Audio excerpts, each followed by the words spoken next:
Oh, wait, too late.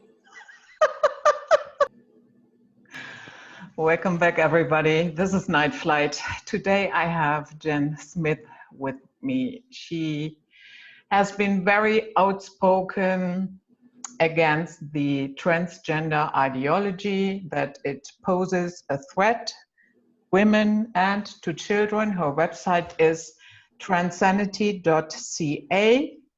And I'm very happy to have her here to pick her brain a little bit. So Jenn, welcome to Night Flight. It's good to be on your show. We should probably, what we could do right away, if you like, is we could get the pronoun thing straight. Okay, yeah. Yeah, so your viewers may not be aware that I'm transgender, okay? And it's very sort of confusing these days. So I actually use he, him. You use he, okay.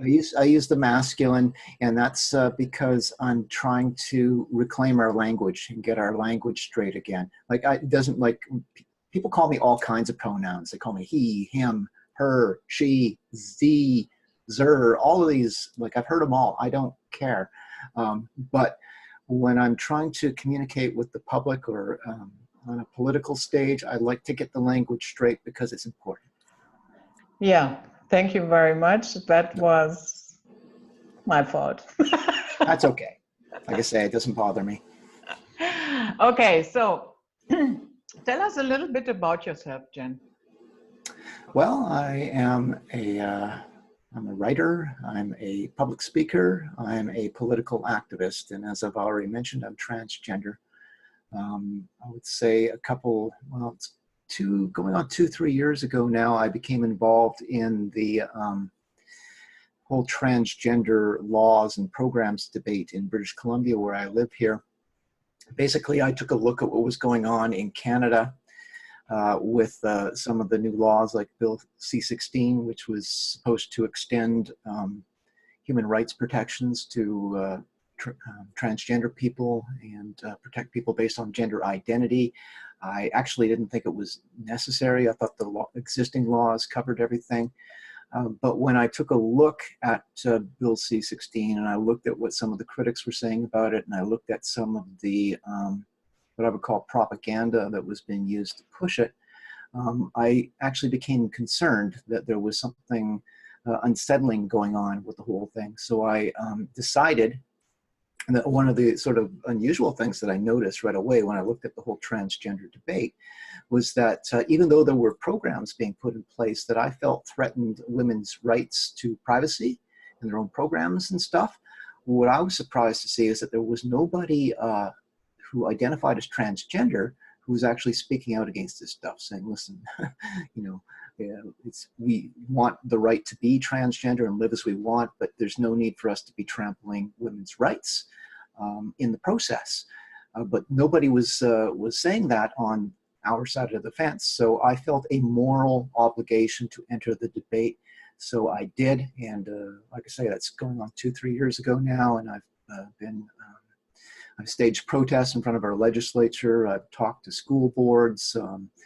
I've petitioned the government for changes and stuff. So I've been very, very involved. Like pretty much every spare minute of my time for, like I say, going on 3 years now has been spent on this. Mm. And what are the responses that you are getting? Wow, yeah. Well, if people were to go check out my blog or go to my Jenn Smith Transanity YouTube channel, you would get a good feel for some of the responses that I'm getting, which from the transgender community and actually the whole LGBTQ activist complex, the response has been extreme and I would say extremely negative. So I have been basically regarded as a pariah, as a persona non grata, somebody not welcome, and somebody that they would rather just shut up and went away. So very extreme reactions. I had, for instance, one recent incident back in May in Victoria, our capital. I went there to do a public talk, and somewhere between 400 and 500 LGBTQ protesters showed up, and they came with the intention of basically shutting the whole thing down. And when I got there, I saw this huge mob in front of the building, and they were sort of yelling and screaming as I came into the building. Once I actually got into where I was supposed to do the talk, the whole room filled up with these protesters, because at that time I wasn't charging an admission. This is like a public service that I'm trying to do. I'm just trying to spread information, so I was not charging admission at that time. So these people basically were able to flood into the building, take over the building, and they spent probably a good 45 minutes showering me with insults and making noise and basically trying to cause chaos. The video footage of it is quite dramatic. I had people rushing up to me in my face and flailing their arms at me and screaming at me, and yeah, that's like the kind of response that we get. One of the big things that happened here recently was I was scheduled to do a talk on the campus of the University of British Columbia, which is one of the top universities here in Canada, maybe even the top university in Canada. And when the LGBTQ community found out that I was going to be speaking on the university campus, there was another huge uproar. Some of the LGBT groups on the campus were in an uproar saying that this shouldn't be allowed. Jenn should not be allowed to speak on campus because Jenn promotes bigotry and hatred. And that's an interesting point we'll get to. So and I'll just say those are false charges, but these were the charges they were throwing at me. And this caused like a media sensation. There was like countless stories written in newspapers and on the radio and stuff about what was going on at UBC. When the event actually did go ahead, the university didn't want me to speak there, but they have a pretty strong free speech policy in place. So pretty much they had to live up to their own policy about free speech. So they said, okay, we'll let you speak. I think they tried to price me out of speaking because they jacked up our security costs by 300%. Went from, I think they asked us originally for $500 Canadian, and they took that up to, once we paid the taxes and stuff, $1,400 for security for 4 hours. So they hit us with a big bill, and they gave us 24 hours to pay it. So I think they were trying to get rid of us that way. But we were able to, myself and some of the people that I was working with were able to rally the troops, per se, and get the money for that security fee. So the event went off. When the event happened, another huge mob of protesters came, and it included Antifa. I don't know if you know who Antifa is. Yeah, we have them here as well. We call them the new stormtroopers. Right, so very loud, very obnoxious, occasionally violent. They were there intimidating people, and I know for a fact they scared a lot of people away from attending my talk because of what they were doing. Once the event started, the security that we had been forced to pay so much money for really didn't do their jobs, because what they did was they let in some of these Antifa protesters wearing face masks and everything into my talk. Okay, this is the high-priced security. So of course, when these protesters got inside the building, they took over the lecture floor right away. And after I sort of tried to start my talk and get going, they started chanting about, I forget what the chant was, one of their mindless chants. So they interrupted it, and that kind of, like, I'm a pretty calm person, I'm a pretty balanced person, but I've been dealing with these protesters quite a bit, and I got a little flustered at these guys, and I sort of demanded that they get out, and we called for security, and the security was just like, like they didn't want to help us at all. But eventually they came in, but the security didn't want to remove the protesters, so they had to call in the RCMP, which is the police here. And the police took out protesters, but just as they were starting to take out the protesters out in the hall pulled the fire alarm, so the whole building had to be evacuated. Eventually we got back inside and were able to, I was able to finish my talk, although I was totally thrown off for the evening, but I managed to muddle through.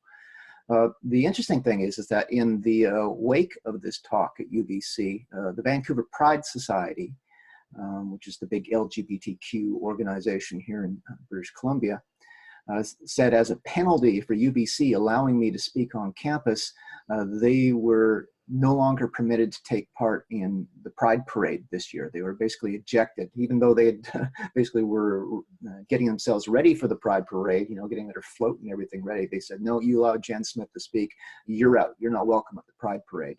And this caused a media sensation here all over the place. People saying, well, okay, what's going on here? The #1 university in British Columbia kicked out of the parade for letting a transgender speaker speak on campus.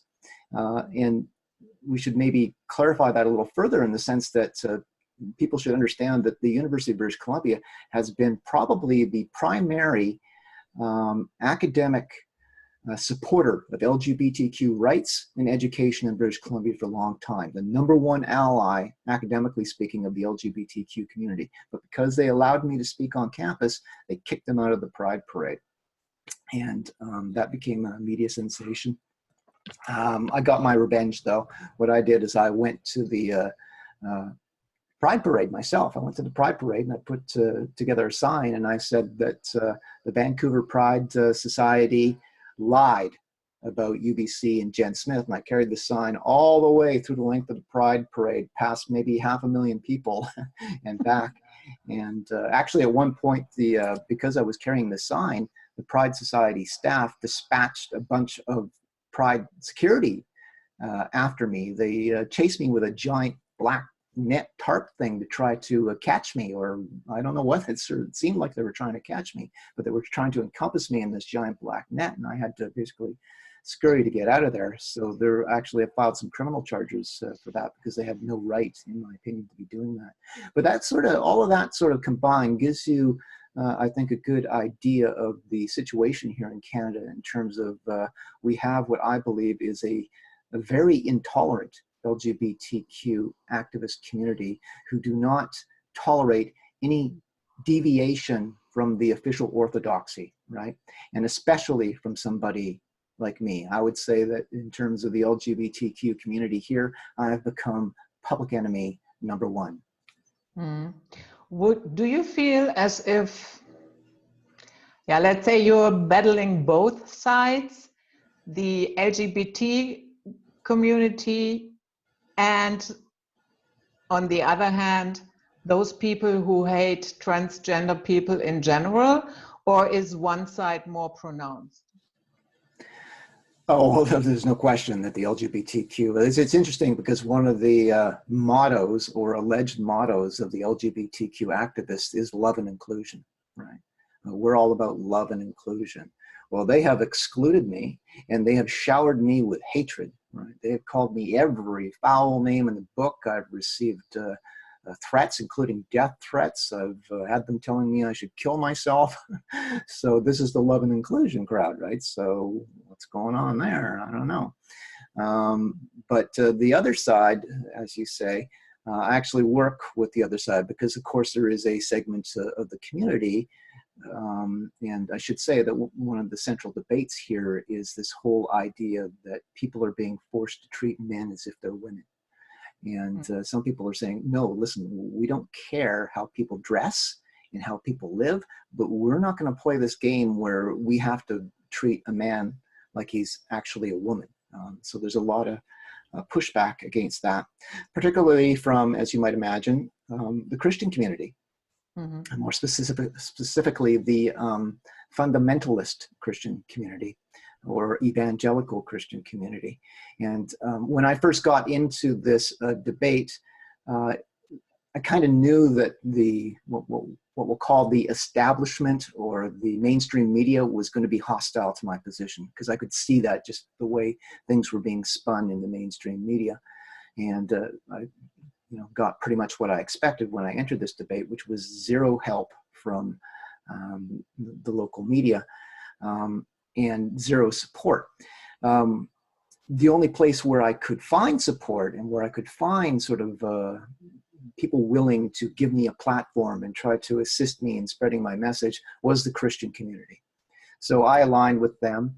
Now you talk about people who hate transgender. I would say that the situation here in Canada, as particularly if we go back to before I got into this debate and before they passed C-16, the law in Canada to protect transgender rights. If we go back before that point, I would say there was very little actual hatred of transgender people. You know, some Okay. people might find what I do funny. You know, I've talked about the fact that I use men's washrooms. I don't use women's washrooms, right? So I'll go in wearing my skirt. Don't know if you can see it. I've got my skirt on here, and you know, all decked out this way, and I'll go into the men's washroom, and nothing ever happens to me when I do that. So the transgender community here would sort of lead people to believe that the moment somebody like me goes into a men's room, I'm immediately jumped and beaten up by a bunch of bigots or raped or whatever. But that's never happened to me. So when I go into a change room, or never change room, into the washroom, the worst that I would get typically, and particularly with younger guys, like young dumb guys, right, is maybe a chuckle, maybe a snide comment. But nobody ever harmed me or did anything like that. So again, like prior to getting into this debate, there was nothing in the way of sort of widespread hatred of transgender people. Not everybody took it seriously, but they were very tolerant, like live your life the way you want. That's fine. Now, once C-16 was passed and we got these sort of transgender activist I would call hooligans getting involved and, you know, going after anybody who questioned the bill and its implications. Then we started to see some people beginning to get angry at the transgender community. I entered this debate just a little too late to get involved in the whole C-16 discussion in Ottawa. If it were to happen today, I would imagine I almost certainly would have been given an opportunity to speak to them, but I was a little too late for that. But like I say, immediately the Christian community sort of recognized that, okay, this is an interesting new voice. Maybe we should give Jen a chance. So they welcomed me into the Christian community. They facilitated my giving public talks in churches and stuff to try to wake people up to what was going on, because that was the big problem here, was that most people didn't understand the implications of all these new laws and programs, and not everybody was sort of educated enough to discuss the matter. So some of these churches began bringing me in. Now, the other side would have you believe that churches are filled up with, you know, a bunch of deep South redneck Ku Klux Klan bigots, right? But my experience with the evangelical community is, for the most part, they don't care. Like they don't agree with what I'm doing, right? Of course, according to their sort of biblical take on things, I should probably consider repenting and coming to Jesus at some point, right? So they believe that what I'm doing is wrong, but they didn't hate me. They didn't treat me poorly. They treated me very well. There are, like, if you get a room full of, you know, evangelical Christians, say 100 evangelical Christians, there's always going to be some hardcore fanatics, right? So, you know, maybe 5 out of every 100 might be sort of really like, we don't want anything to do with this transgender person or this whole transgender thing. So for the most part, that side of the equation has been very accepting of me. There were a couple incidents. So I was giving a talk in a church in Kelowna in the interior British Columbia here once.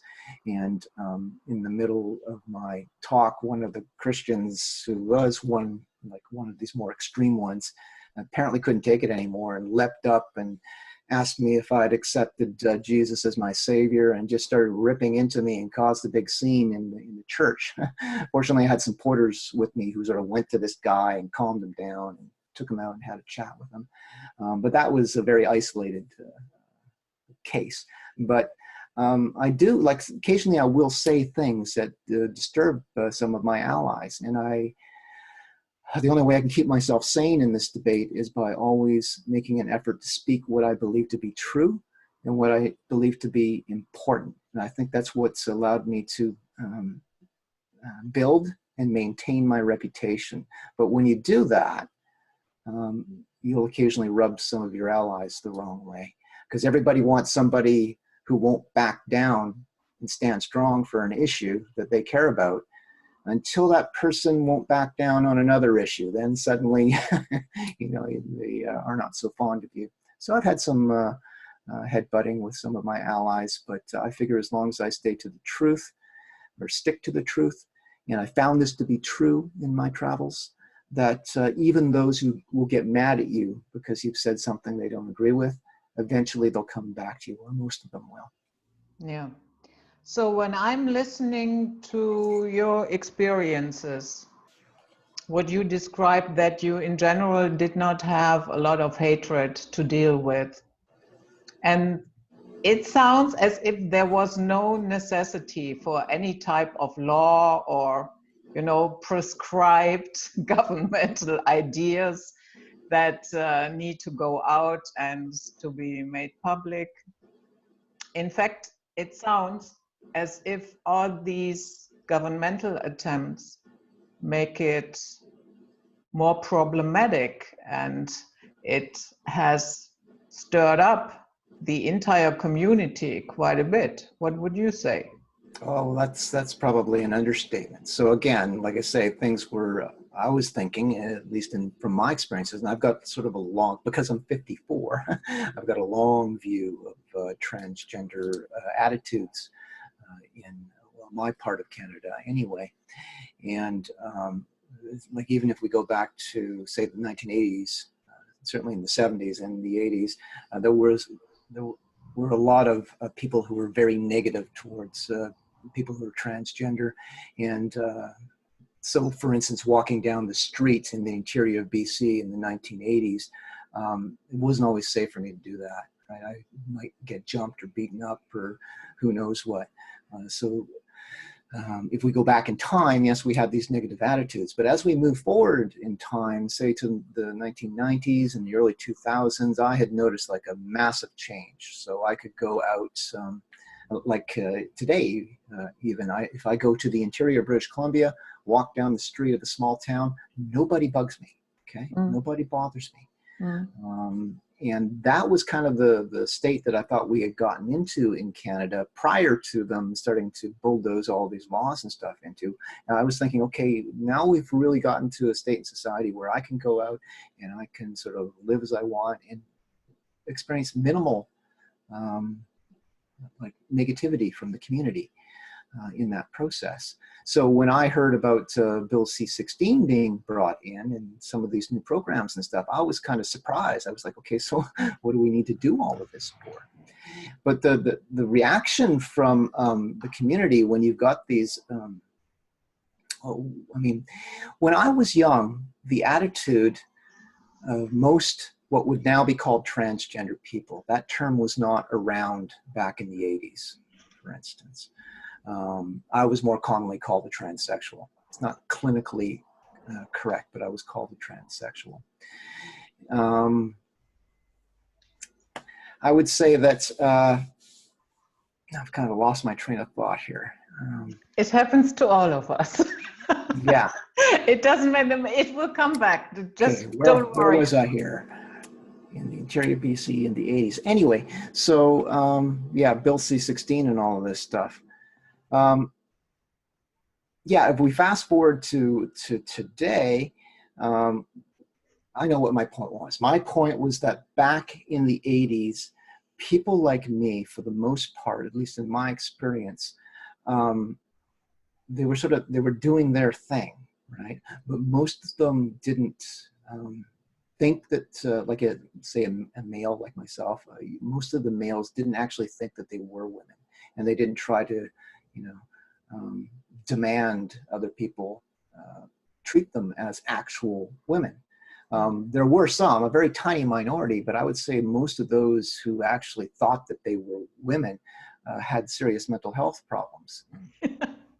Right? And they'd be the ones who would go through the full surgery and stuff, right? Get their genitals removed and stuff like that. So That's kind of a nasty topic. But today, what we see is we've got these transgender activists who are now backed by the law saying, you must treat me as an actual woman if I say I'm one, because gender identity is a grounds that is, or it's an identity that's protected under law now. So if I say that I'm a woman, you darn well better, you know, acquiesce or submit to that claim, or there'll be trouble. And as we've seen with the protest launched against me for suggesting the contrary, very aggressive. And this aggression and this sort of demand, so for instance, from transgender individuals who don't even like really look the part, they look like big guys in dresses and stuff, right? They will demand access to women.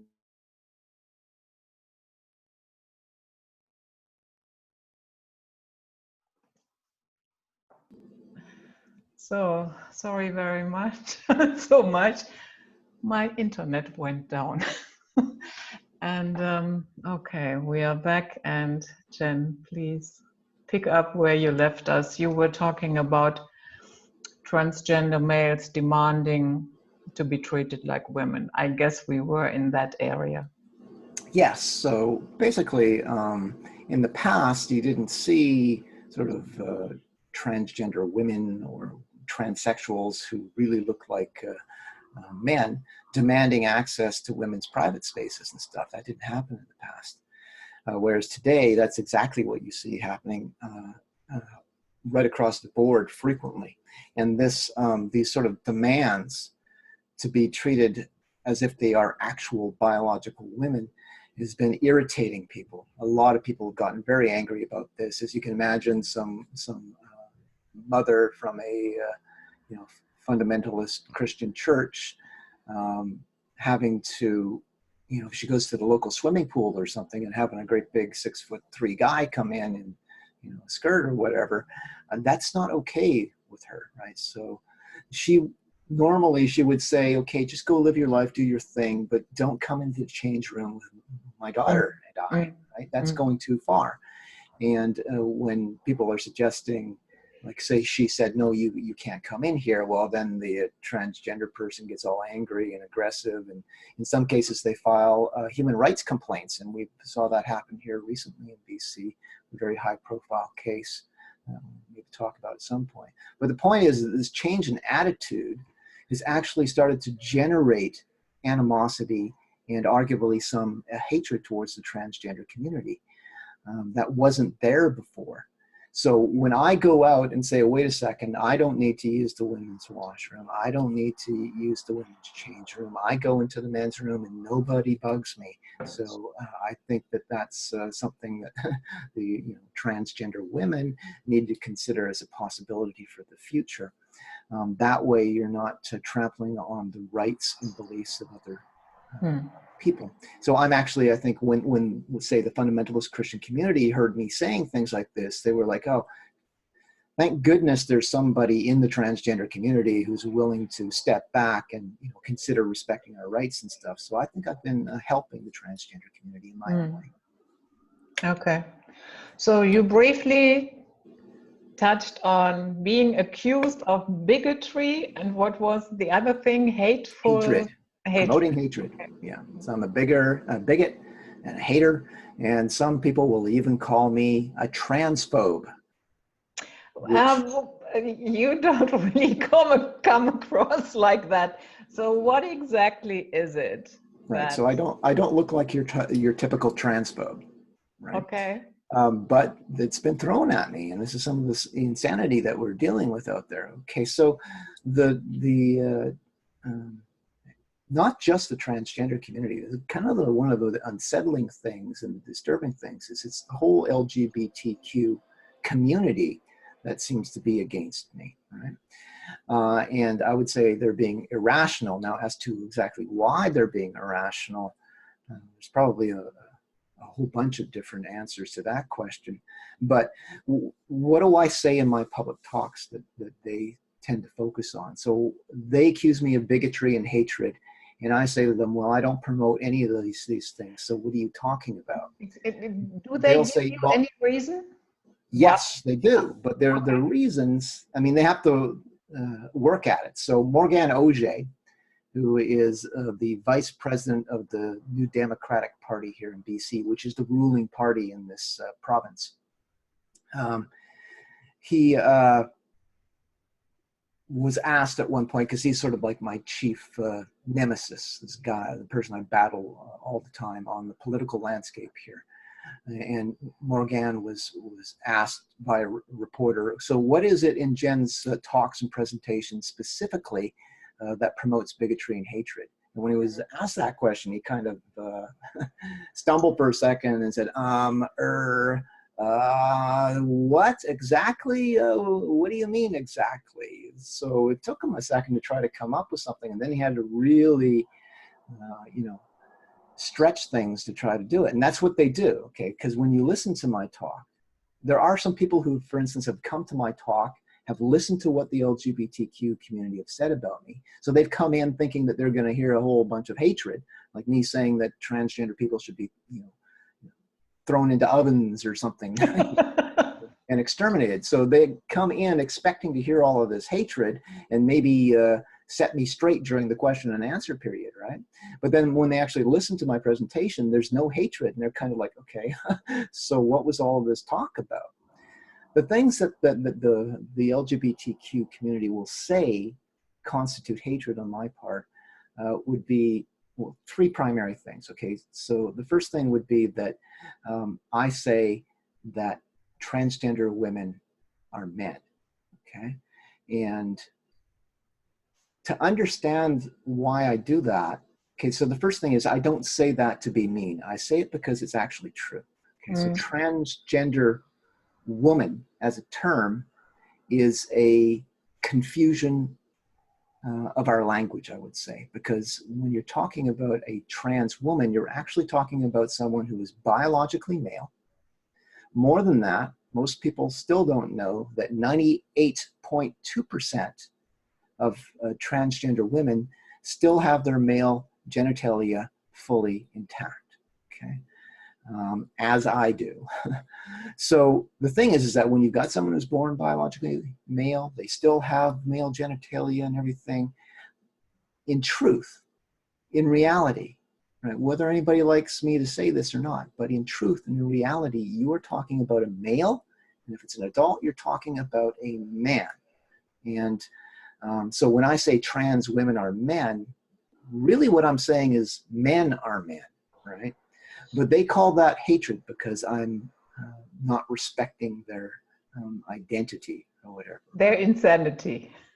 Yeah, but I mean the thing is that it's not just a case of me, like, it's actually not my intention to disrespect anybody or offend anybody. That's not my intention. My intention is to try to get society back on track and back towards a reality, because it's important to be clear that transgender women are men, particularly if you're going to be allowing them into the change room with your eight-year-old daughter, right? Yeah. So it's important for me to get people back to reality. Otherwise, we're going to see like chaos breaking out, and that's what we see. So we've got men being allowed into women's prisons. We've got men being allowed into women's rape shelters. We've got men in women's sports and all of this stuff going on. And when I look at all this, I go, okay, wait a second.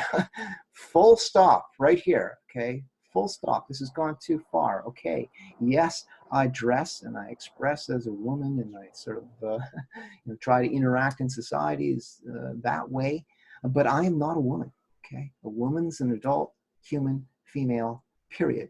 And all of the laws and stuff that we have in place that are designed to protect women and enable women, they were all written with this biological interpretation of what a woman is in mind.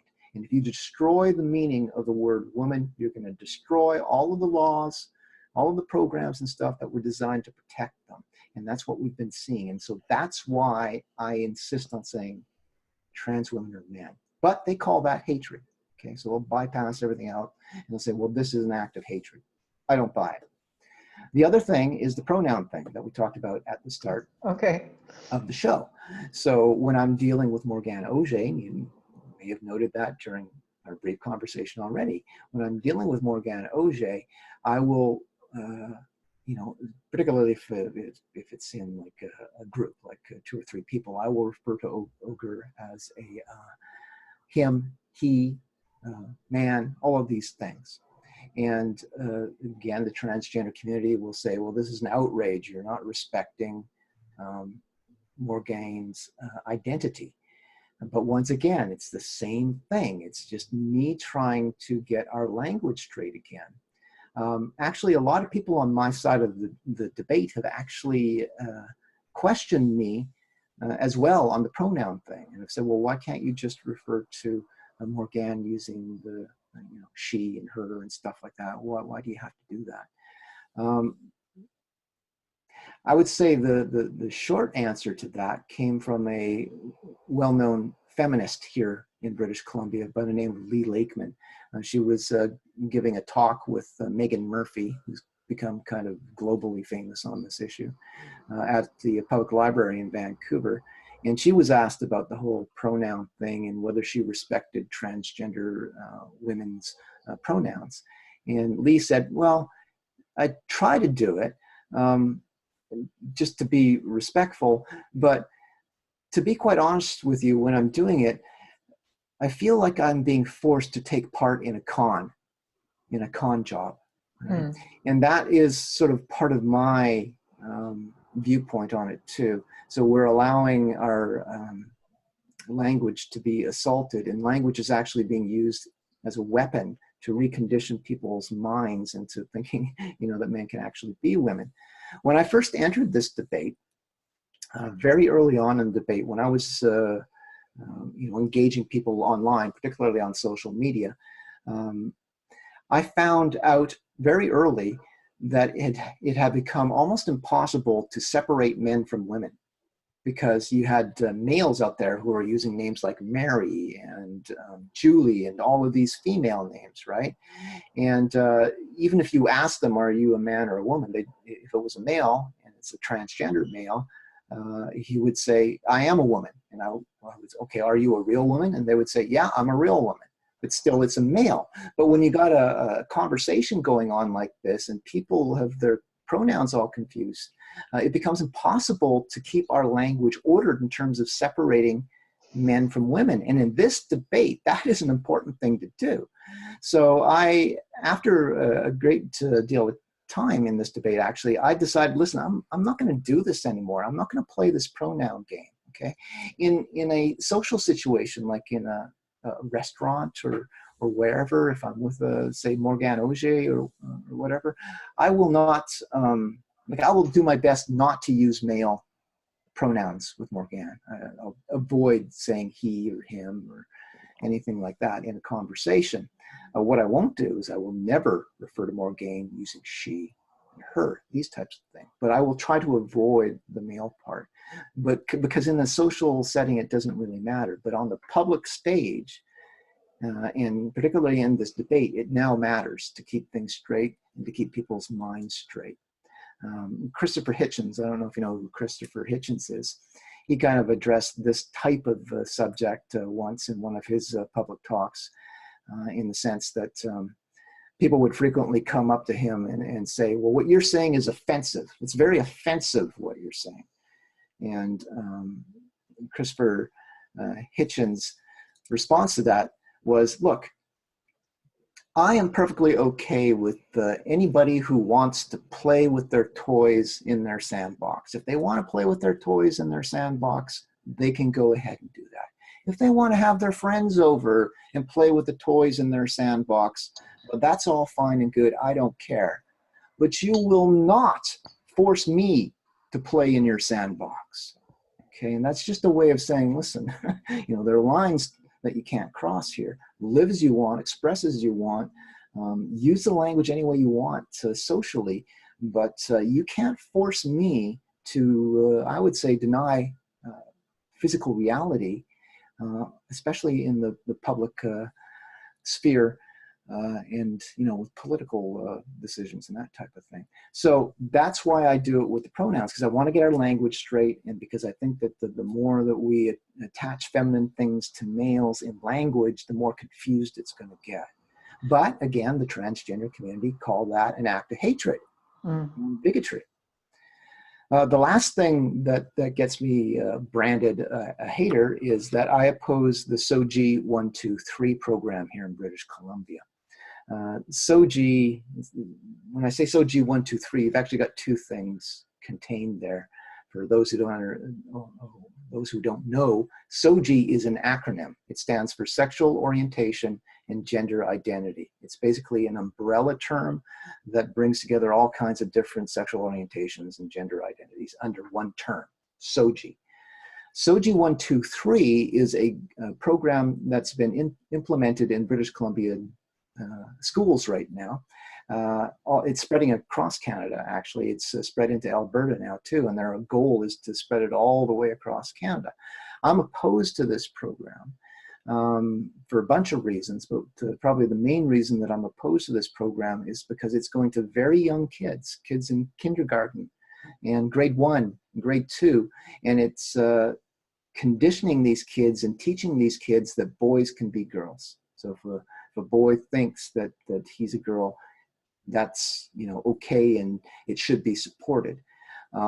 Because of the types of kids who are falling for transgender identity and the implications of that, I've said, listen, I'm going to oppose SOGI 123 as long as they've got this nutty, you know, part in it that, in my opinion, deliberately confuses kids. So I say that SOGI 123 needs to go, or it needs to be severely modified to get rid of this dangerous gender identity stuff.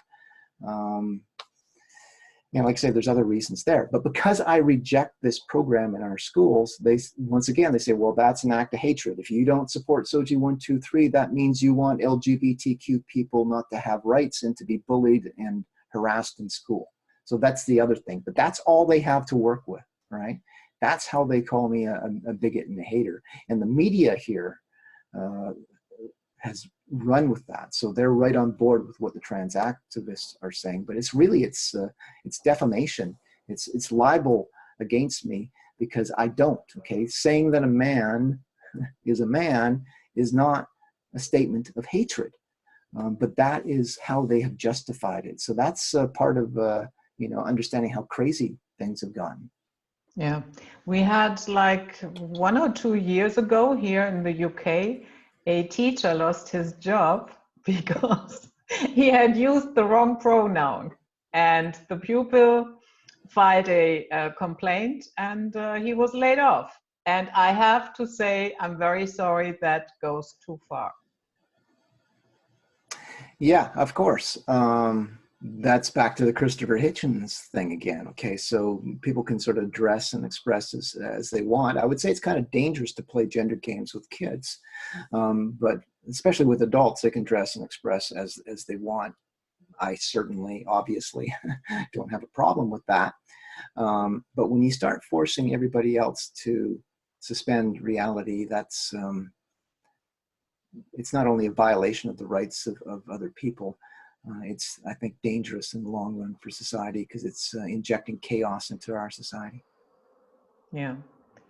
Do you think we are seeing the rise of a cult? Well, one of the things that sort of put me on the map in this debate, not just here in BC, but I'm fairly well known in this debate around most of the Western world, I would say, for people who are involved in this debate. The thing that sort of put me on the map was I wrote an essay entitled Synanon, the Brainwashing Game in Modern Transgender Activism. That essay, or in that essay, what I did was I compared the Synanon cult, which was a very big cult in the United States in the 1960s and 1970s. It had a lot of members, but I compared the psychology and the recruitment techniques that were used in Synanon to modern transgender activists, right? To show there were like correlations in terms of their behavior and their recruitment techniques and all of this stuff. So yes, I wrote that essay probably 2 years ago now. And that was part of my assertion, that we're seeing cult-like behavior with transgender activism today, I would say in a big way. In fact, I would go so far at this point to describe modern transgender ideology and those who subscribe to it as probably the largest cult in human history. Mm. Bigger than Scientology, bigger than, like, it's global, it's everywhere, and yeah, spreading. So yes, it is a cult, I would say. Okay. What do you think is the end goal here? Okay, well, that's a big question. What I would say is, if you look at sort of the responses to what's going on with transgender activism here in Canada, it has been very polarized. So it's become a left versus the right debate. And so over on the right, people are saying it's those crazy leftists over there who, you know, have lost their minds, are now saying men are women. And, you know, the people on the left, the LGBTQ activists are saying, well, the people on the right are just a bunch of transphobic bigots and Nazis, right? So it's become very polarized. And even a lot of the people that I work with over on the right are focused on this idea that it's the evil left. But that's not what I've seen. That's not what I've observed. I believe that what we have going on in society is not left-right. It is top-down. Okay, it's coming from the top of society, and it's being pushed down on everybody else. So this is, and to understand that, so it's not just a bunch of activists who are pushing this. This is being pushed by the highest levels of government. This is being pushed by the corporate world. This is being pushed by our courts. We're seeing like bizarre rulings in our courts. So it's a systemic thing. So that's why I say it's top down.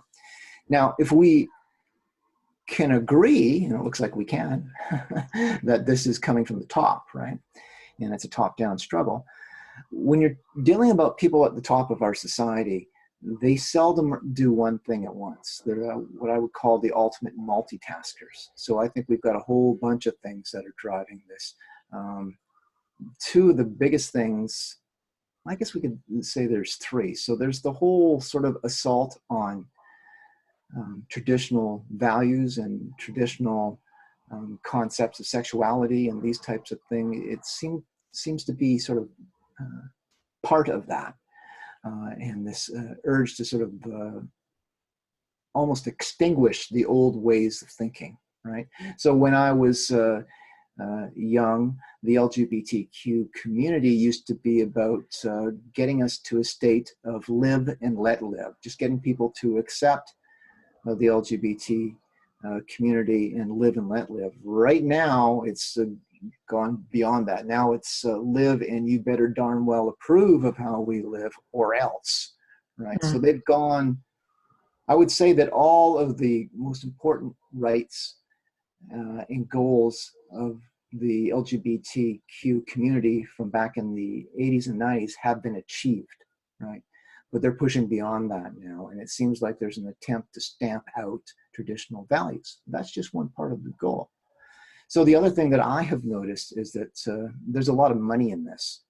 Okay, so big pharmaceutical companies, when we're talking about kids, they're making a lot of money off of this. I look in my public talks at the profit statements for AbbVie, which is the largest manufacturer of synthetic hormones in the world that so many of these transgender people are taking. And they are making hundreds of millions of dollars on this.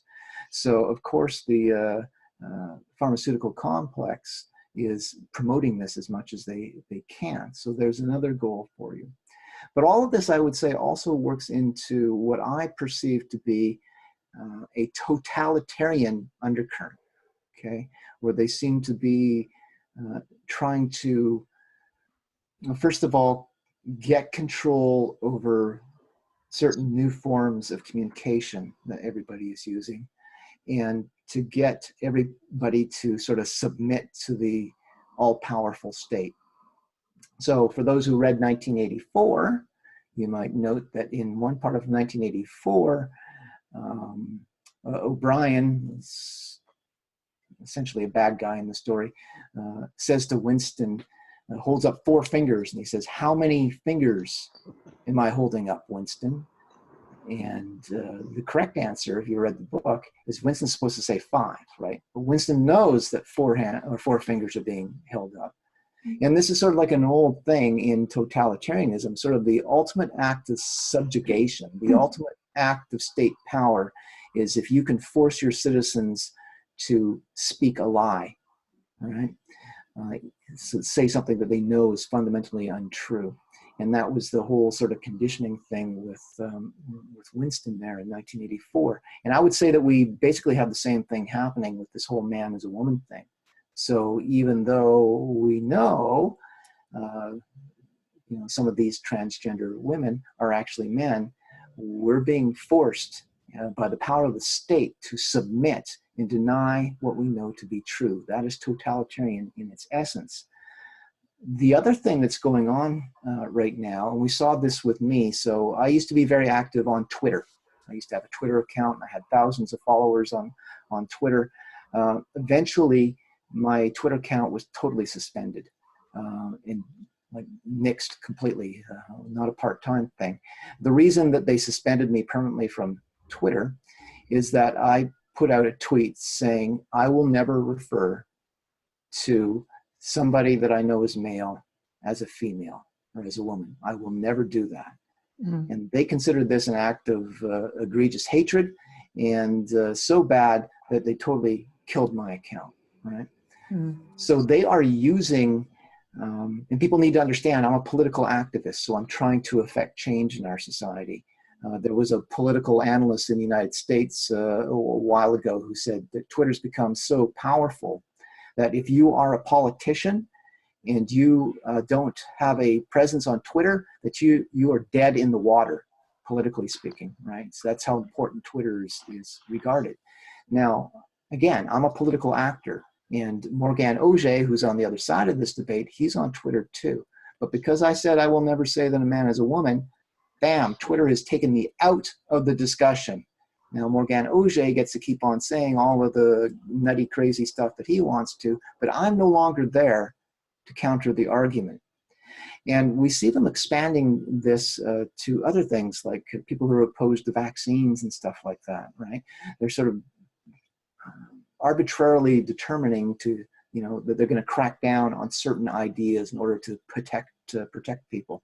So transgender identity, I would say, is being used to control speech and to institute sort of a totalitarian framework where the government gets to decide, who gets to speak and what they get to say. That's sort of an interesting story, and I think it's probably one of the most important aspects of what I'm doing and what has been underscored in this whole debate. So my argument, and I should say I'm an old Noam Chomsky disciple, okay? So I've got sort of this Noam Chomsky view of the media. My argument is that the mainstream media is under control, or largely or effectively under control. A concentration of ownership in the media in Canada, like most Western countries, is like, it's gone to extremes. I think we've got like 5 companies who control most of the media here in Canada. And so they've got a control of that. And I've experienced that myself in my dealings with the media. So I talk about them saying that, writing in the papers and stuff, saying that I'm a hater and I'm a bigot. Well, this is echoed by the media, like in paper after paper across all the different companies and stuff. They all seem to be saying the same thing, which suggests to me that we have control in the mainstream media.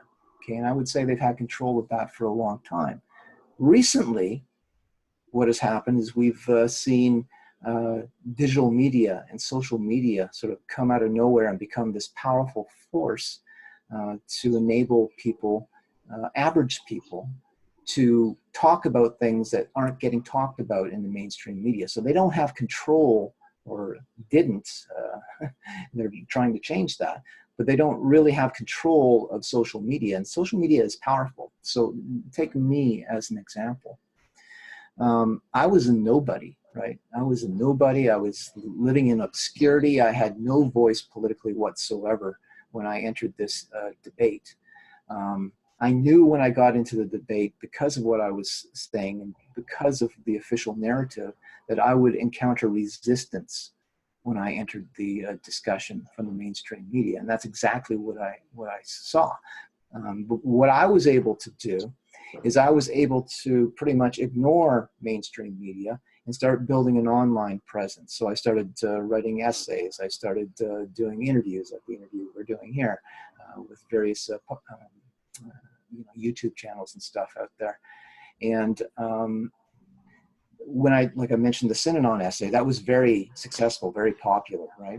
And that drove a lot of people to my social media, okay? And so that increased my numbers. So I was able to work with people, communicate with people, organize with people on social media, and to the point where this former nobody living in obscurity has been able to thrust himself into the middle of one of the sort of biggest, most contentious and important political discussions here in Canada, okay?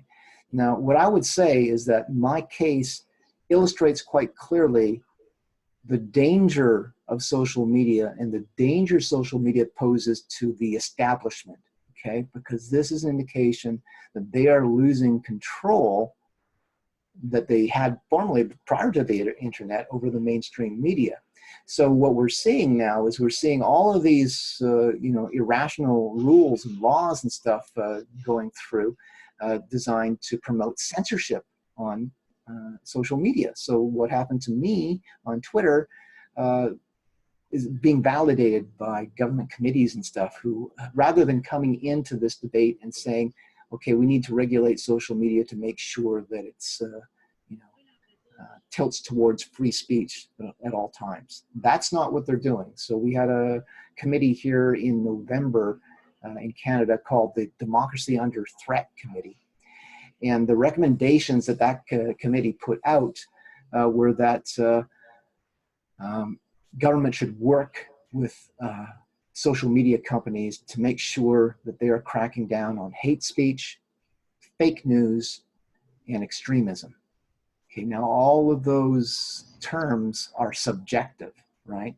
So who gets to determine what's hate speech? Who gets to determine what is fake news? Everything that is not the official narrative is hate speech. Right. So that's the danger. But the point is that what they're doing right now is they're using transgender identity and the sensitivities of the transgender community to justify putting in all of these sort of draconian censorship rules on social media. But it can extend. So sort of the first thing that I noticed on social media that they were censoring was around the sort of the transgender issue, right? But a little further on down the line, they entered the vaccine equation, right? Okay, we're going to make sure people aren't getting exposed to all these people who think you shouldn't take vaccines, right? But they can just keep on adding things, right? I would argue that if they can say that, or force us to say that a man is a woman, they can, like, the sky's the limit. All of the Orwellian things like war is peace, ignorance is strength, slavery is freedom, these all are sort of equal in qualities. And so maybe further down the line, they're going to say if you question the United States, bombing the hell out of some small country somewhere, that you're in favor of war, when what the United States is really doing is spreading peace, right? So it's disturbing from that level, and I think that's actually the one of the most important things that I'm addressing right now. I didn't start out addressing this issue, but as I went along and I came to understand the fact that I wouldn't be standing on stages right now. I wouldn't be getting TV interviews. I've had a couple of interviews with RT America recently, and I did Rebel Media, which is a big sort of alternative news organization here in Canada. But I wouldn't be doing any of that right now had I not had social media at my disposal. So I believe that this is one of the most empowering tools in terms of democratizing information and democratizing media that has ever been entered into the human landscape. It is enormously empowering for the average person. It allows them to bypass the mainstream media completely. If I had to come into this without social media, I would have hit a wall of resistance, and I probably wouldn't have been able to get past it, and I probably wouldn't have been able to get my message out. And I would say the powers that be at the top know this, and they regard it as a threat. And that's why we see all these laws going through. And that's why every time I do a public talk, I tell people, you need to demand that your political leaders reject the move towards censoring social media. So sort of a long-winded answer, but again, I would say that there's not one reason as to what they're doing with this. There's a bunch of reasons. Like I listed 3, but there's probably even more than that, right? Yeah. What do you make of the idea that social media was introduced to collect data of those who are somewhat awake and to know whom to eliminate before you go totalitarian, full throttle? Okay, so back to multitasking. So right, I think that probably there's a whole bunch of different things that they're doing, and it's pretty clear to me at this point that they are keeping track of information. They are keeping track of people. I don't want to get into the details, but I was recently invited to give a secret keynote speech in our capital with some media people and some academics and other people. But in that talk, I guess we'll call it a talk, the keynote speech, it's not being broadcast anywhere. So to me, this looked like almost like our government was trying to figure out who I am and how I was able to achieve the fuss that I've achieved here in British Columbia.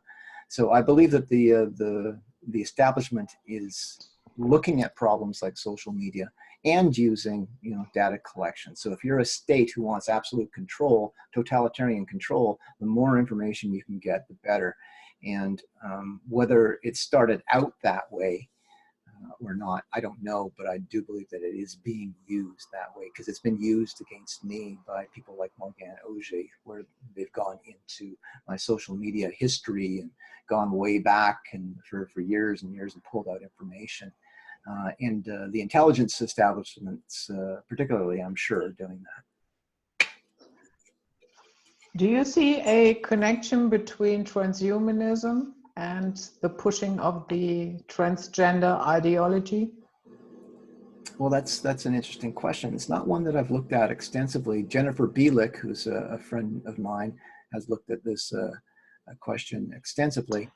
And I think there's maybe an argument to be made there. Like, I didn't take the whole transhumanism thing seriously at first, but Jennifer managed to convince me to do a little bit of reading on the subject. And when I looked at some of the things that they're working on in terms of transhumanism, like they're talking about wiring up people's brains directly to the internet, right? Mm-hmm. And that's sort of moving to the next level. Imagine, if you will, you've got your brain wired into the internet.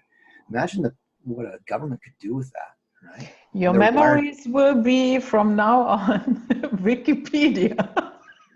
That's right. Well, they will be beaming Wikipedia into your brain, right? Over and over again. So that's a trend in terms of transhumanism. Plus, there does seem to be this whole market for, modifying humanity and, they would say improving humanity.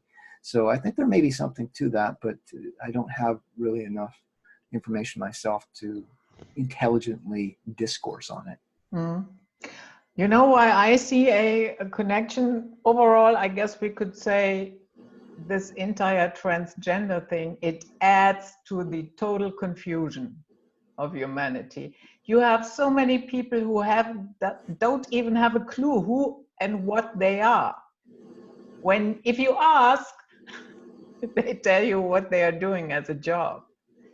And so I guess the more confused people are, the easier it is, or you will not have a lot of resistance to merge them with the machine. You know what I mean?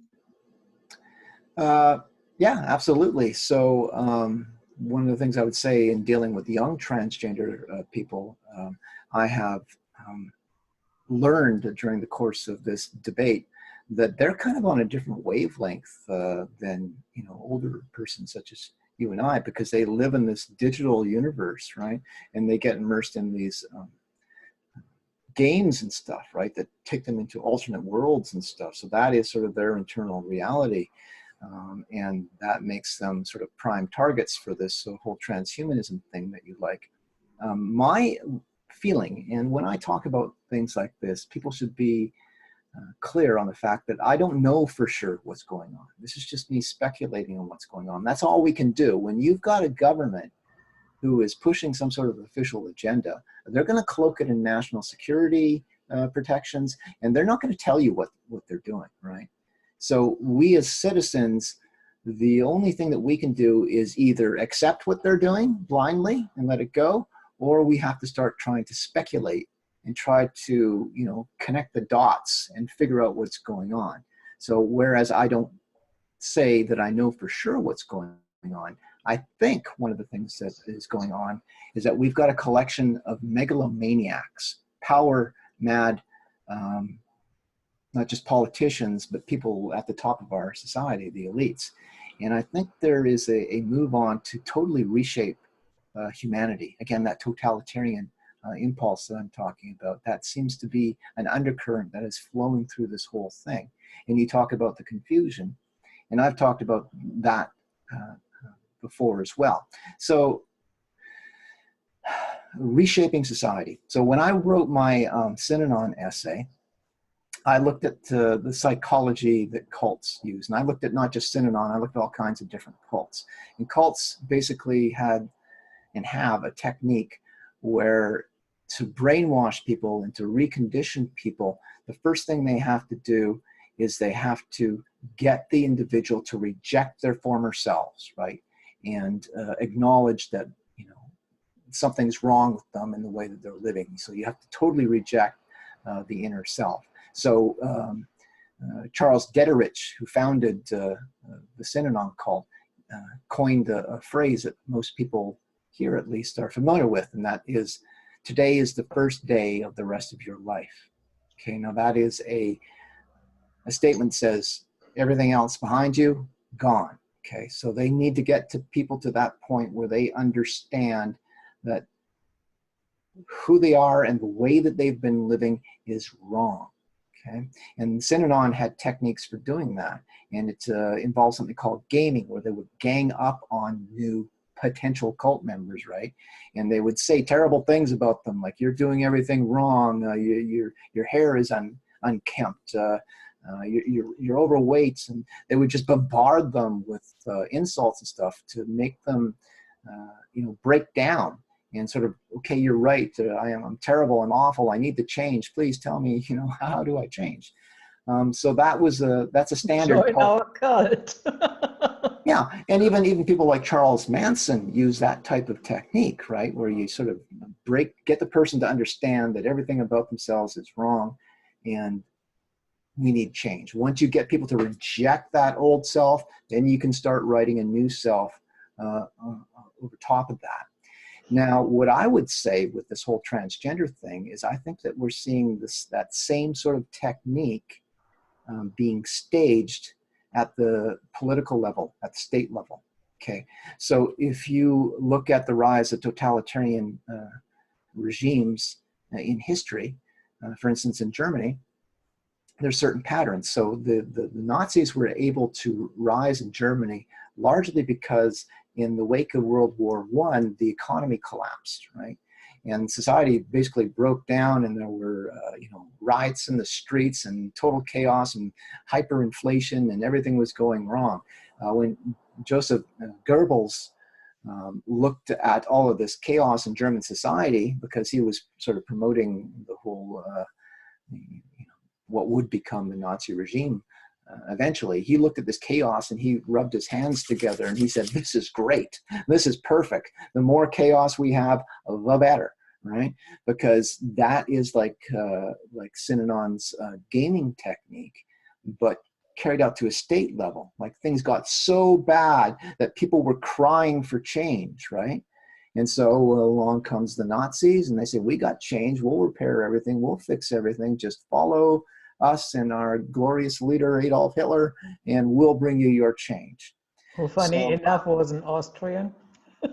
Right. So I would say that if we do have a totalitarian impulse going on right now, and I believe we do, and we have elite figures who want to reshape society, and I will assume, because this tends to be pretty universal, that if it's true, the people who are pushing this believe that they're doing the right thing, right? The Nazis didn't think they were doing the wrong thing. They thought they were doing the right thing. So if this is happening at the state level, I would say that we've got megalomaniacs who think they're doing the right thing. But right, when I talk about the confusion of language earlier, right? So get the language confused. People don't even know, what they're talking about anymore. They can't separate men from women, promote this sort of hyper liberal LGBTQ stuff, like the stuff that you see in some pride parades with people walking basically naked down the streets and doing all of this obscene stuff on the streets. And then, when you got that one side of the super liberal equation, at the same time, here in Canada, I don't know about where you are, but here in Canada, they're bringing in all kinds of fundamentalist Muslims and people from other countries who are like much more conservative, right? So, imagine, if you will, taking sort of this sort of hypersexual, anything goes LGBT community and putting it in the same space with a sort of conservative Muslim community, right? You put those two in the same space and eventually they're going to have a go at each other, right? So when I see them doing this, it looks almost like they're trying to promote chaos, right? Mm-hmm. Trying to promote a breakdown. And that's what we see. We see a real polarization going on in our society today between the left and the right. And it just seems to get more and more extreme. And if it keeps on going this way without being checked, we could see, a massive sort of outbreak, kind of like we saw in France with the yellow vests, but maybe, much broader across the community. And if that happens and we get some sort of chaos like that breaking out in the streets, that is the perfect environment for anybody who wants to come in and say, look, we need to rescript society. We need to get order. We need new, tougher laws, all of these types of things. So I'm very concerned that part of that agenda that we're seeing is to promote confusion and chaos, because that has always been, in the past, what's necessary to come in with a more authoritarian regime. Yeah. Talking about confusion of the language, I recently heard the following term: minor attracted people. In other words, a pedophile. Maps, right? Yeah. So even there, there is this attempt to make it acceptable. Right. Well, yeah, absolutely. That's another thing. So we're going to go back to multitasking again, right? Yeah. So Maps do you see a possibility that they will try to use the LGBT community to add the P to it, LGBTP, in the long run, not tomorrow, next week, or you know what I mean? I believe that that's the trend. So I think we're moving that direction, and it's I would say there appears to be something insidious in that regard going on here in Canada. So we have some people here in Canada who are what you would call experts. So we've got somebody by the name of James Cantor, who's a sexologist who studies pedophiles and these types of things. And some of his friends like Warren Amate and other leading figures who have entered this debate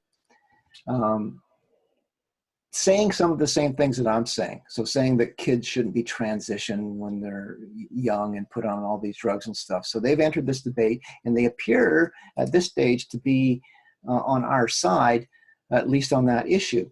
But when you look at these experts, what you find is, like with James Cantor is a pretty good example. What he was doing before he entered this debate was he was trying to destigmatize pedophilia. Okay, so he studied pedophiles, and so he's got this idea that there's something called harmless pedophiles. So these are just these people that he would argue are born that way. So there's the term that we hear all the time, right? Gay people say, I'm born that way. We got transgender people saying, I'm born that way. That is James Cantor's argument that he hasn't proven yet, but he seems to be really desperate to prove it. So he's saying this about pedophiles, that, okay, it looks like they're born that way. And if they're born that way, they can't help it, and we need to be nice to them. Yeah, and if they are born that way, then that's okay, that children have to be traumatized. We have to accept that, or what? No, okay, so what James Cantor would say is, he would say, no, we don't want these pedophiles molesting kids, but because they're born that way, we need to start being nice to them and giving them the treatments and the therapies and stuff that they need. But if they're born that way, it can't be changed, so it's going to be an ongoing thing, right? So basically he's saying, no, I just think that if they're not actually harming children, then we need to, be nice to them and support them. And so he actually has suggested that the P should be added to the LGBTQ plus community. The insidious part of this, with Cantor and some of his other associates who I've sort of butted heads with quite a bit on this particular issue, is that right now, people on my side of the debate are platforming James Cantor because he is saying we shouldn't be transitioning kids, right? So they have wheeled out James Cantor, who before this debate was pretty much universally reviled here in Canada for some of the stuff he was saying. So add the P to the LGBTQ. Plus he recently had said something about he actually thinks that these new lifelike dolls that look like children, but they're designed to be able to have sex with, he said, well, these actually are probably a good thing because it'll prevent pedophilia, right? But the point is that before this debate, for doing this type of stuff, he was kind of reviled. Nobody liked him. He had a bad reputation.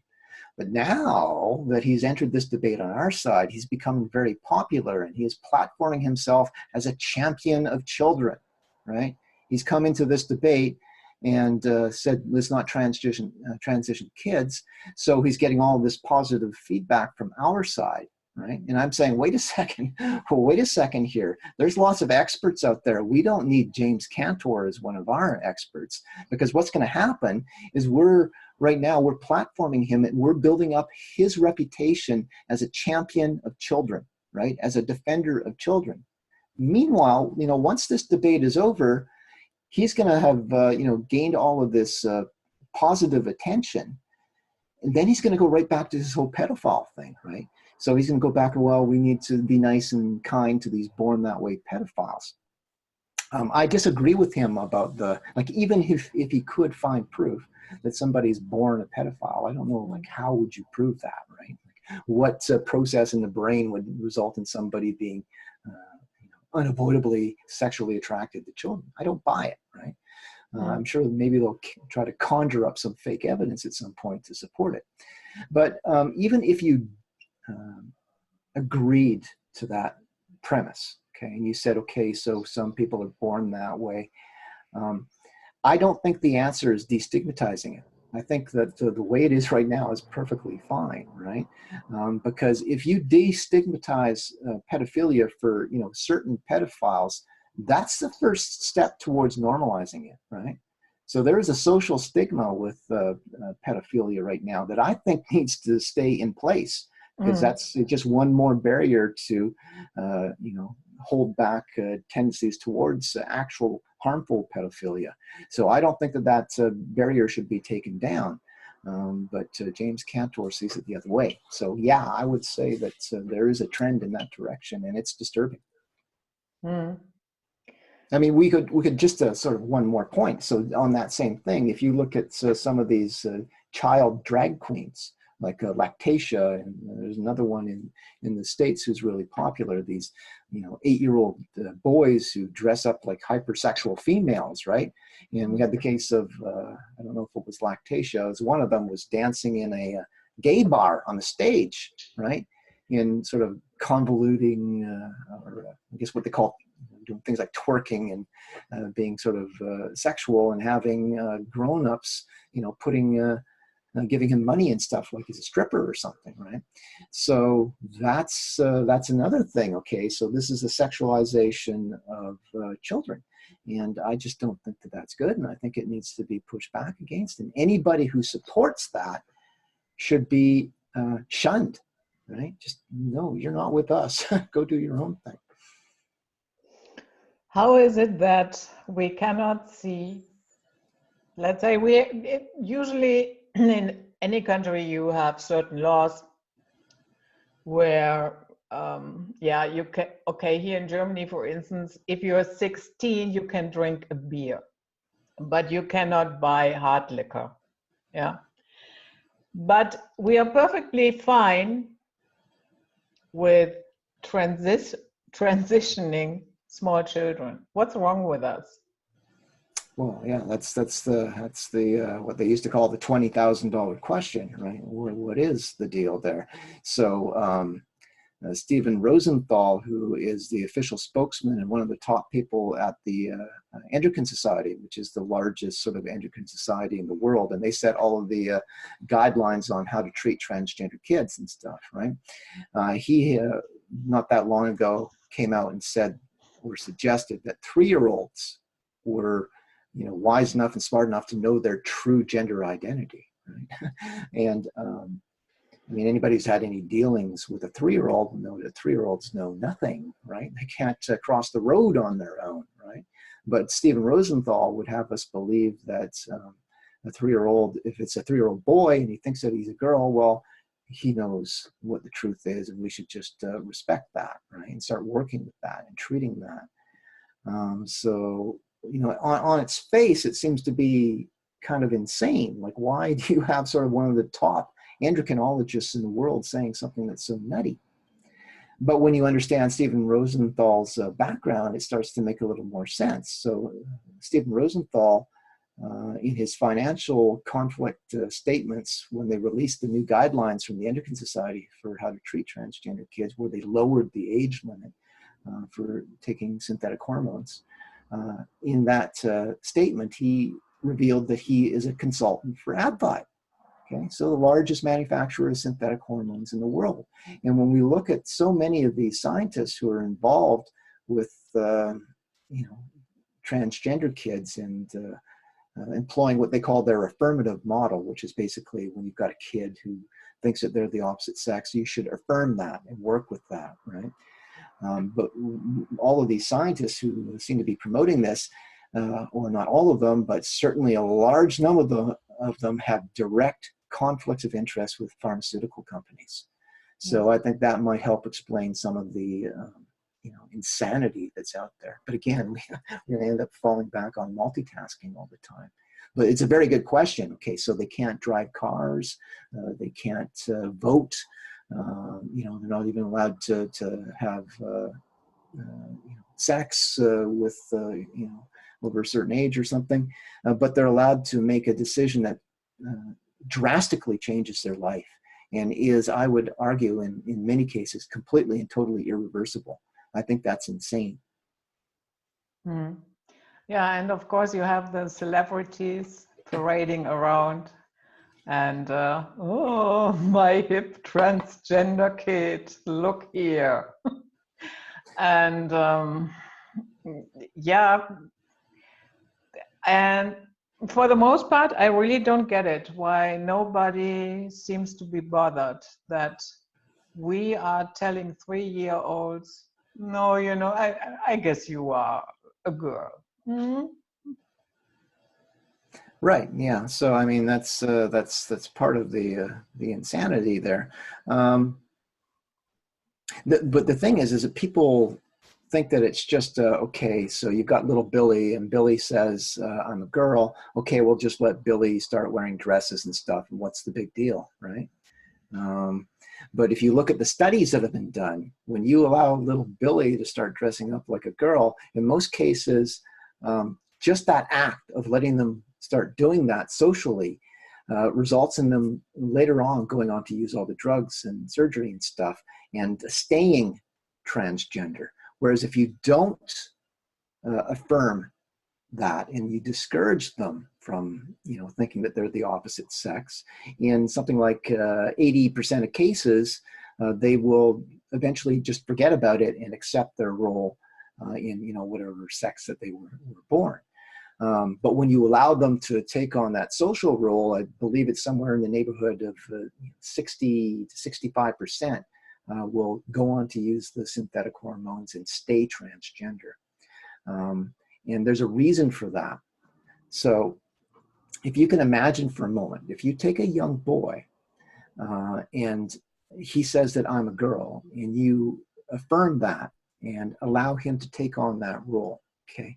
So the moment that boy says I'm a girl, he's immediately going to be besieged by enormous psychological and social pressures to look the part, okay? But he's got male biology. So his biology is busy working, making him look like a male, right? Doing all the things that they're supposed to. So because of these pressures, what's this boy going to do to, look more like the gender that he's chosen? Well, almost without exception, they're looking towards all of these drugs and stuff that are going to help them look like the puberty blockers and the synthetic hormones. And it's almost like a fate's, it's fait accompli when you allow them to socially transition, that they're going to stay that way. So it is it's a difficult subject, and I don't think it's good because of all of the side effects and unknown side effects, because we haven't done long-term studies on the use of some of these cross-sex hormones, for instance, over long periods of time. We're not even clear on what the effects are going to be. My own personal opinion is you look at Lupron, for instance, and some of these other puberty blockers out there. These drugs are so toxic that what they do is they disable parts of the endocrine gland system, right? And they have these kids on these things for 2 years in some cases. These drugs are super toxic. Lupron, for instance, is used to chemically castrate sex offenders, right? And we're giving this to kids so they can look more like the opposite gender. I think that is absolutely insane. And irreversible too. Yeah. In many cases, like there may be exceptions, but let's take sort of cross-sex hormones for boys. If you go to the University of California, San Francisco, and their gender clinic's web page, and you go to the page that they have for cross-sex hormones, estrogen and stuff for boys, right at the bottom of that page, they warn that anybody or any males who start using cross-sex hormones should be aware that within 3 months of taking these hormones, you should expect to become permanently and irreversibly sterile. Okay, this may not happen to you, but you should assume that that's what's going to happen to you. Okay, that's a serious, permanent consequence, and the implications of that decision are enormous, right? And to think that young kids can really fully understand the enormity of this decision, I think, again, is insane. So we already had the pharmaceutical industries that are benefiting from this nonsense. Yes. Have you found other corporations that are highly involved in that? Sure. Yeah. So a lot of the promotional stuff and funding for sort of everything transgender that I've seen is coming from the cosmetics industry. Okay. So some of the big cosmetic companies, and it's not hard to understand why. The cosmetics industry actually has been trying for a very long time to find some way to create a male market for all of their products, right? Well, along comes transgender identity, and suddenly, okay, we've got a male market, so we can work that. So yeah, we have seen pharmaceutical companies backing this craziness with their dollars. Morgan Auger, again, vice president of the NDP here, I've got a photo of him posing, promoting transgender rights and stuff, but at a Lush Cosmetics store. So Lush Cosmetics was sort of promoting everything that Auger is doing. So there you have it right there, cosmetics industry.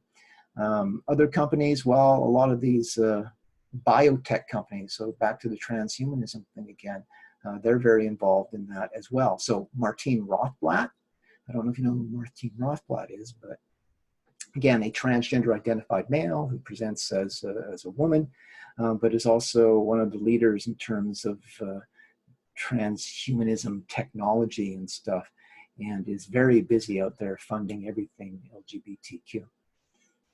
Mm-hmm. Today, because I thought, I'm pretty sure that somehow the Fabian Society, we will find them as well. And I didn't pull up that article. I found it too silly, but it was on their website called The Young Fabians. And there was an article, but in general, it was only about toilets. Yeah, the entire toilet subject and how tolerant females are towards their transgender sisters, blah, blah, blah. And I thought, yeah, I knew that you guys were somehow involved there. So have you found other organizations besides the UN and so forth that are pushing it? Well, so this is sort of back to what we were talking about earlier. I've said that I don't think this is a left-right thing, because if you look at some of the nuttiest people on the left, right, who are saying the most outrageous things, like men who are declaring themselves lesbians, right? If you look at some of these groups that promote the craziness, almost without exception, they're funded by mega corporations, right? So people on the right here will frequently try to say this is all about the evil socialists on the left, and they're all nuts and crazy, and so bad, evil socialists. But the people that they're pointing to are these people who are funded by mega corporations. And I've got news for people. Corporations aren't Marxists, right? And they're not communists, right? They hate Marxism. They hate communism. They hate socialism, unless it's socialism for the corporate sake. But for the most part, they hate it. So why are they funding, this movement if if we would believe Jordan Peterson, for instance, who has spoken out against some of the transgender laws here in Canada. But he's one of these people who say this is, it's the evil neo-Marxist postmodernists that are driving this whole thing. But the neo-Marxist postmodernists, the crazy ones that he's pointing to, are all funded by corporations, right? So, and of course the government as well. So I think, again, we've got a systemic thing, and any like groups that you can point to, whether that's the Fabian Society or whatever, they're not the real powers in this, right? The real powers in this are sort of but useful tools. Useful tools, that is exactly it, useful tools. So yeah, you get them running around screaming for their rights and screaming to be let into women's change rooms and stuff like that. And yes, they're very useful for promoting the big pharmaceutical companies' agenda, for instance. They're useful in that way. Plus, if we have this sort of totalitarian impulse that I'm talking about, they are polarizing society, right, and leading to more social conflict. So they actually serve that role as well. I mean, you look at the reactions to me when I make very benign statements, get these crazy overreactions from these people. But if you want to reshape the society and start passing some of these draconian authoritarian laws, they're useful in that goal. Mm.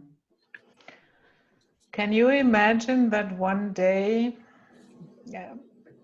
for the most part, I guess most parents would not go down that road. There are some, yeah, but the majority, I guess, they are not really supporting it as of now, I might add.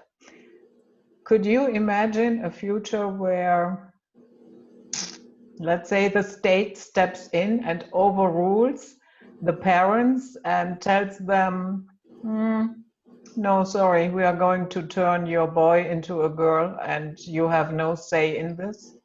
Right. We don't have to imagine that here in Canada. That's the reality here in Canada. Oh, okay. So a story broke in the national media here in Canada probably about 6 or 7 months ago. It's since gone sort of global, actually. And it's a case where there was a young girl who wanted to transition to a boy and get the testosterone injections and stuff. But the father of this young girl said, no, that's a permanent change. I'm not going to support this. At that point, the BC Children's Hospital sent him a letter basically telling him that, while we understand your hesitance and your reluctance, the decision's not yours. The decision is your child's. And your child wants to have testosterone therapy, so we're going to start that whether you like it or not. And of course, the father got very upset by this, right? Sort of considering the long-term consequences of this. So he took it to court, and it went to court here in BC. It went to the Supreme Court here in BC. And the court basically validated what the BC Children's Hospital was saying. So we have something here called the Infants Act. And what that does basically is it says that any child under the age of 18, as long as they are competent enough to understand the procedure, the medical procedure, they don't need parental approval. They can get it done without parental approval. Not only that, because of the way the medical laws are constructed here, they can do it without their parents even knowing. So that law was cited when this case went into court, and the court said that no, if you've got a child who says that they're transgender and they want to get testosterone therapy, parents have absolutely no say in it. But it's even worse. So in this court case, the judge ruled that from this point on, basically, that he must refer to his daughter using male pronouns, must not use the name that she was given when she was born, must not refer to her as female in any way, even to third parties, and that if he violated any of these orders, he would be deemed guilty of an act of family violence, force losing his child, and even being fined or sent to jail. So we don't need to imagine that here in BC, unfortunately. It's already there.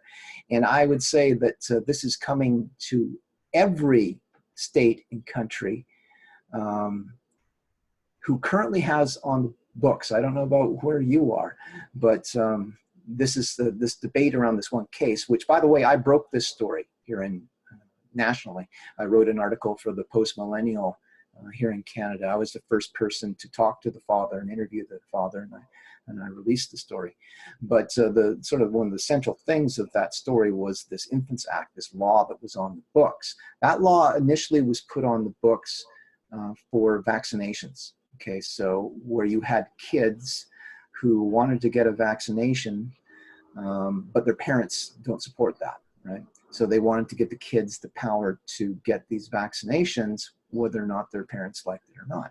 But it was left open and vague here, so that they could get pretty much any non-emergency medical procedure done as long as they understood what was happening to them. And that was up to sort of the doctors, basically, to decide whether or not they understood.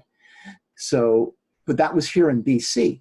But when I looked over at Ontario, which is the biggest province in Canada, they have similar laws on the books. They just haven't been tested yet that we know of, because the privacy provisions, this can all happen without the parents even knowing. So if Germany has a law on the books right now that allows children to get vaccinations without parental approval, look out. You better read the fine print there.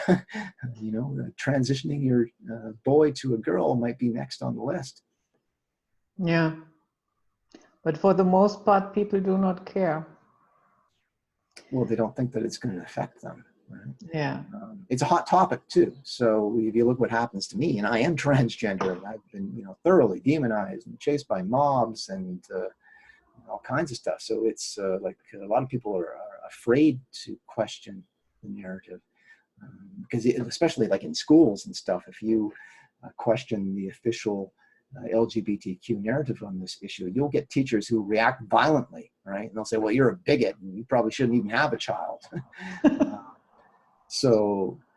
Yeah, they're afraid to respond, or they just think that it's not going to happen to them. Or what is most common is that they don't know.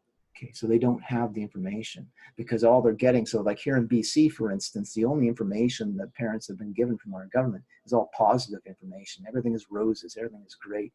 Anybody who questions this new wonderful government program and these new wonderful laws is a hater and a bigot. Don't listen to them, right? Mm. So that's been a big part of my crusade here in BC, is trying to get the information to parents, trying to get the information to people on all of these subjects, and get them to sort of wake up and understand that this is important and this is dangerous and that we need to speak against it. Mm. What would you, to wrap this up, do you see some silver lining? Do you see some, I hate the word hope, because it always reminds me of opium. But you know what I mean. Do you think we can turn it around somehow? Well, that's an interesting question. I mean, I've had to sort of battle now for 2 or 3 years against what seemed like insurmountable odds, with the entire sort of media establishment working against me to demonize me and deplatform me and silence me. So it's been a long, hard struggle for me to try to spread this information. And certainly there's been points where I've just like, this is completely impossible, right? I mean, sort of the other side of this debate, some of the activists on the other side of this debate have actually laughed at me about this. And they've come to me and they've said, look, this is ingrained, okay? This is happening. The government is pushing us through. Can't you see you don't stand a chance? Don't you understand that you're wasting your time and you need to just give up? There's no chance of you winning. Now, when they said that to me, I said to them, listen, you don't understand me. I'm not doing this with the expectation of winning. Okay, I want to win, but I'm not doing this with the expectation of winning. I'm doing this because it's the right thing to do. And I don't need an expectation of winning to do the right thing. So that keeps me going. Now, is there some sort of hope? Well, occasionally there'll be things that happen that make it look like there's hope. So here in BC, we had the case of Jessica Yaniv. I don't know if you've heard this case, but Jessica Yaniv is a male who identifies as a female, and recently took a whole bunch of women who work as doing cosmetics and stuff in their homes, and providing waxing services. So women who want to go in and get their bikini line waxed, for instance, what they call a Brazilian, they perform this service. But typically many of these women are like women only. We're not going to work on men, right? So we had this case of Jessica Yaniv, who came along and would call up some of these women only services and say, yeah, I'm a woman and I want to come in and have you perform a Brazilian wax on me, which means getting naked, right? And having this, the hair waxed off of his genital area. So he would call up these women, and when they say, no, we don't provide service for males or for transgenders, he would basically write, okay, so this is a bigot, this is a hater, they're violating my human rights. And he went to 16 different women in companies that provided this service. And when he was denied, he filed human rights complaints against them. So it went into the BC Human Rights Tribunal here in British Columbia. But basically what you have going on there is you've got somebody who really looks male, right? And is forcing these women, in some cases women who live at home, and they run their businesses at home alone, and they're being forced they're being told that unless they perform this service, they're going to be in violation of the law, right? So they're being forced to deny physical reality and demand that this person is a male. Now, when this broke in the news, after being ignored a long time, when it finally broke in the news here locally, people were outraged. They're like, what? Like, women are being forced to perform waxing services on naked male bodies? This is outrageous. And there's a huge uproar about this. But now it seems to be dying down. So we will get cases like this where, you know, it looks like, okay, this is the thing that's really going to clue people in. And now we're going to see some significant pushback. But there doesn't seem to be a lot of staying power there. There was a similar case in the United Kingdom with somebody named Karen White, who was a male who identified as a female and was put into a women's prison, right? And as soon as he got into the women's prison, he immediately started raping women in the prison, okay? And we subsequently discovered that the reason he was in prison was because he was accused of 2 counts of raping women. Right? And they still put him in a women's prison, and it had the sort of the same reaction. People were like, wow, this is crazy. This is nuts. What's going on? And you would think that, okay, this is going to be the event, right? This will be the event that gets people to wake up and start pushing back. But that's almost, you know, been totally forgotten now, right? So we've made little incremental gains. There's more and more people waking up, but it's looking like the solution, if it's there, is going to be in the long haul, and by, you know, just staying determined and refusing, sort of like me, refusing to surrender to this agenda, and hopefully eventually people will start waking up en masse. So I would say yes. I mean, maybe it looks a little bleak at times, and people have short memories, but I think there is hope there, but it's going to require enormous determination to turn things around. Yeah. And I would like to thank you for your determination. Oh, thank you very much. I don't, it's actually just sort of part of my nature to be stubborn like this. So. Yeah, but it is very important for this issue to have people like you that see the dangers, the craziness, and are not just fiddling along. Yeah. Well, I mean, I understand the importance of this. This is a serious issue when you look at, like I say, the men going into women's prisons and stuff like that. It's a very serious issue. So I wish there were more people in the transgender community who were standing up against that. The numbers still are pretty low, especially ones who are willing to actually go out onto the front line and put themselves in the line of fire. There are some others, like Miranda Yardley. I don't know if you know who Miranda Yardley is in the UK, is another one. So it's important, and it has to be done. And if I can help, you know, wake people up and turn things around, that's all the reward I'll need for doing it. Wonderful. Jenn, thank you so much for coming. Okay. Thank you for having me. Yeah, of course. Couldn't resist. So this was it. Night Flight for today, and everything will be linked below: website, YouTube channel, as usual. Take good care of yourselves, and bye-bye.